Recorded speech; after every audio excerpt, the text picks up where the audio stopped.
So mga tol, alam po ng karamihan na marami pong nasasabik na makita po sa ibabaw ng luna ang knockout artist na si Ryan Garcia ay may sumabog po na balita mga tol ng matchmaker po ng Riyadh, Saudi Arabia na si Turki Al-Alsik na dandil at nakita po natin mga tol na pumirma na po ng kontrata itong si Ryan Garcia pero wala pa pong sinabi mga tol kung sino po ang makakalaban niya.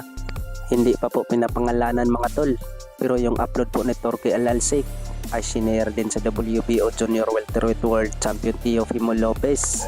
At nilagyan pa po ng caption ni Teofimo Lopez mga tol na umpisa na daw ang laro.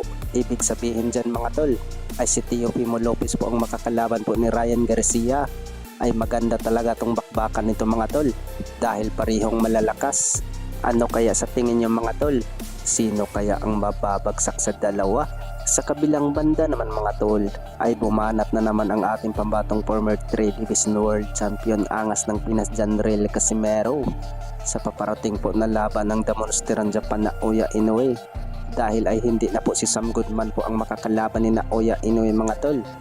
Ang makakalaban ni Naoya Inoue mga tol ngayong January 24 ay pambato ng South Korea na si Jin Kim. Banat ni Cuadro Alas mga tol ay natakot daw si Naoya Inoue sa kanya ay pinipili daw ang mga kalaban na mahihina at ang kalaban daw ni Naoya Inoue mga tol ay hindi daw kilala. Ayan, oo. Tingnan na naman yung pinalit mo, Naoya. Ha? Yun lang. Akala ko ba ikaw yung pinakamalakas?